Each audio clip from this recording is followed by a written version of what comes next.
இத்தனை கொலை பண்ணிட்டு அந்த வீட்டுக்குள்ள அவன் எப்படி தான் தனியாக இருந்தாலும். 1922 ஜெர்மனியில் ஒரு 6 பேர் சேர்ந்த ஒரு அழகான ஃபேமிலி ஒரு ஃபார்ம் லேண்டை வாங்கி அங்கே ரொம்ப அமைதியாகவே வாழ்ந்துட்டு இருந்தாங்க.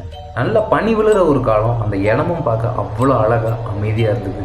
ஆனால் கொஞ்ச நாளைக்கு கொலை நடக்கிறதுக்கு கொஞ்ச நாளைக்கு முன்னாடி இருந்து அந்த வீட்டில் நிறைய வியர்டான விஷயங்கள்லாம் நடக்க ஆரம்பிச்சிது. அந்த வீட்டை நோக்கி யாரோ நடந்து வர ஃபுட் பிரிண்ட்ஸ் அந்த ஸ்னோஃபாலில் இருந்திருக்கு. ஆனால் அந்த வீட்டிலேருந்து திரும்பி போகிற ஸ்டெப்ஸ் எங்கேயுமே இல்லை.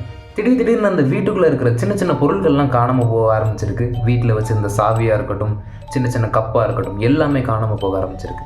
இதெல்லாமே நடந்து மார்ச் 31, 1992 அன்னைக்கு நைட்டு அந்த ஃபேமிலியில் இருக்கிற எல்லாரும் விசித்திரமான ஒரு உருவத்தை அந்த வீட்டுக்குள்ளே பார்க்குறாங்க. எல்லாரும் அலறி அடிச்சுட்டு தான் உயிரை காப்பாற்றுறதுக்கு அங்கேயும் இங்கேயும் ஓடுறாங்க.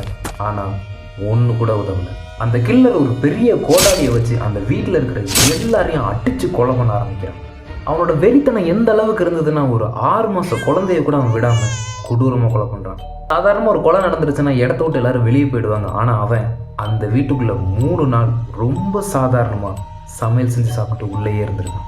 போலீஸ் இந்த கேஸை இன்வெஸ்டிகேட் பண்ணி இன்ன வரைக்கும் இந்த கொலையை பண்ணது யாருன்னு கண்டுபிடிக்க தேடிட்டு தான் இருக்காங்க. இன்ன வரைக்கும் தலையும் இல்லை. நீங்கள் சொல்லுங்கள், இந்த மாதிரி ஒரு வீட்டில் நீங்கள் இருந்து உங்களை கொலை பண்ணுறதுக்கு ஒருத்தன் ட்ரை பண்ணுறான்னு நினச்சா உங்களோட அடுத்த மூவ் என்னவாக இருக்கும்? பேஜை ஃபாலோ பண்ணிவிட்டு மறக்காமல் கமெண்ட்ஸில் சொல்லிட்டு போயிடுங்க.